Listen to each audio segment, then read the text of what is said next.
welcome guys with another reaction with Toxic Couple 2. This time we're not going to speak for so long, we're just going to dive to it directly. So we're going to do the full meeting between President Trump and President Zelensky of Ukraine. So we're going to dive to it directly. It was heat up.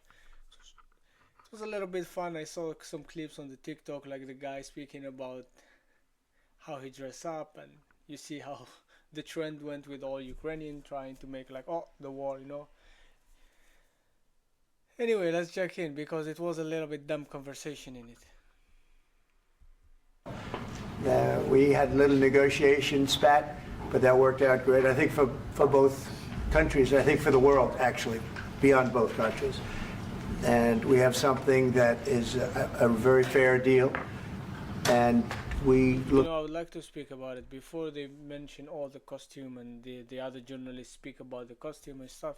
I don't know if it's in the White House you are obligated to wear a costume, but the guy is in the war. Like, whatever you can say is dumb. I don't care, you know. Another one. Before he meet him in the front door of the White House, he also mentioned his outfit, like, oh, you're well dressed and stuff. So it was prepared. Like, I don't think the journalist just came up from his ass. Something that is a very fair deal, and we look forward to getting in and digging and working and getting some of the rare earth. But it means we're going to be inside, and it's a big commitment from the United States, and we appreciate working with you very much. And we will continue to do that. We have had some very good discussions with Russia. I spoke with President Putin, and we're going to try and bring this to a close. It's something that you want and that he wants. We have to negotiate a deal, but we've started the confines of a deal, and I think something can happen. The big thing is the number of soldiers, mostly at this point, but soldiers being killed. They're losing thousands of soldiers. So on both sides, we're losing a lot of soldiers, and we want to see it stop, and we want to see the money get put to different kinds of use, like rebuilding, and we're going to be working very hard. But we've had a lot of very good conversations. I will say, until we came along, the Biden administration didn't speak to Russia whatsoever. They didn't speak to anybody. They just allowed this to continue. And I will say that, I'll say in front of you, you've heard me say it 1,000. Just for you to understand, guys, the war in Ukraine didn't start in 2022. It started way before 2014. So since 2014, they are in the war. This just wasn't for the whole world to know. Sometimes, if I were president, this war would have never happened. We would have had a deal negotiated for you without having to go through what you've gone through. But your soldiers have been unbelievably brave. We've given them great equipment, but somebody has to use the equipment. They've been unbelievably brave, and we give them great credit. This was supposed to be over very quickly, and here we are 3 years later. So I give tremendous credit to your generals and your soldiers and yourself, in the sense that it's been very hard fighting. He's basically telling him, like, we give you the equipment, and it was much easier for you to be, you know, colonized. Like, the Russia gonna do it easily, but you've been fighting and struggling, and 3 years later you're still doing the same. It's like he believed, like, okay, like it's France or what? He believed in one day that it can be colonized, or in half days. It's not France, for God's sake. So tough fighting. They're great fighters. And you have to be very proud of them from that standpoint. But now we want to get it over with. It's enough, right? We want to get it over with. So it's an honor to have you here. Thank you very much for coming. We're going to sign the agreement at the conference in the East Room in a little while, right after lunch. And we'll be having lunch together. We're also discussing some other things. And we appreciate everybody being here. It's somewhat of an exciting moment, but the really exciting moment is when they stop the shooting and we end up with a deal. And I think we're fairly close to getting that, and an honor to have you. And please, I'd like to say something. No, thank you so much, Mr. President. Thank you for the invitation. And really, I hope that this first document will be first step to real security guarantees for Ukraine, our people, our children. I really count on it. And of course, we count that America will not stop support. Really, for us, it's very important to support and to continue it. I want to discuss it with details further during our conversation, and of course, the infrastructure or security guarantees. Because for today, I understand what Europe is ready to do. And of course, I want to discuss with you what United States will be ready to do. And I really count on your strong position to stop Putin. And you said that enough with the war. I think that is very important, Ben, to say these words to Putin at the very beginning of war, because he is a killer and terrorist. But I hope that together we can stop him. But for us, it's very important to, to save our country, our values, our freedom, and democracy, and of course, no compromises with the killer about our territories. But it will be later. And of course, what I wanted, we spoke about it by phone with you about the drones production. We have very good drones production.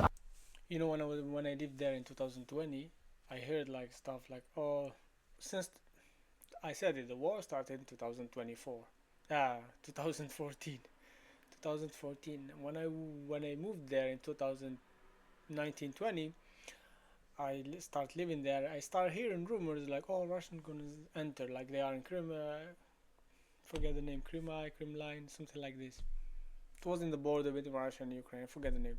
So they were saying like, they're gonna enter. So we've been hearing this rumor for a year or 2 years till they literally went to Kiev. So yeah, I think the best one in the world for today because of the war. Yes, and of course we need very much the air defense. You have the best air defense in the world, and really you helped us under attacks of Russians. And I want to speak how we can exchange the licenses. We're open to share the licenses of all our drones with you, of course, with the United States. And we need licenses for quick production of air defense. Even after the war, we need our nation to be calm, that we are secure. So that's why we need this air shield. And of course, about this, I want to speak about the contingents. I think that France and UK already spoke to you, and we know that Europe is ready, but without the United States, they will not be ready to be as strong as we need. And the last point, last not least, about exchange, about our people and children. And you know that this crazy Russian, that they stolen 20,000 of children, Ukrainian children. They changed their names, they changed their families, relatives, and if you say this didn't happen, I'm gonna insult you because it happened. I have a friend of mine, friend of my wife. She's now here in Germany, and her husband, who was living in the border, forget the name. I don't know the name in Ukraine, but he was living in the border. So when they occupied the city, they give them the Russian passport. They change the name, they change everything. Yes, and they took everything. So yeah, that's how it happens. So if you say now they're in Russia, we want to bring them back, and really, it's a big dream, task, and goal for me, and our warriors. By the way, Mr. President, we exchanged, released more than 4,000 warriors from Russian prison, but there are thousands more in the prison.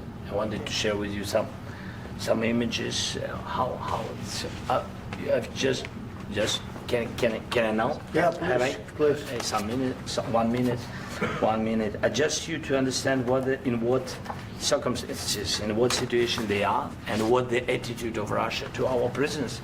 That guys, just you before and after.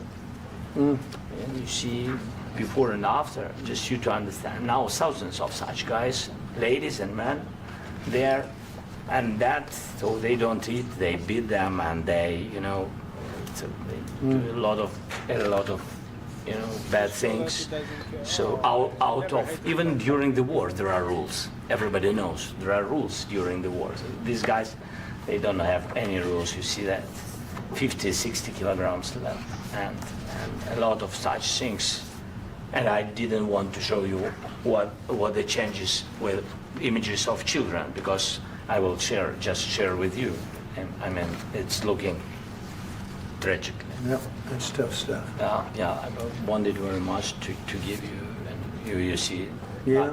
This is pastor, by the way. They stolen pastors because it's not Russian church. They stolen pastors and moved pastors to the prison.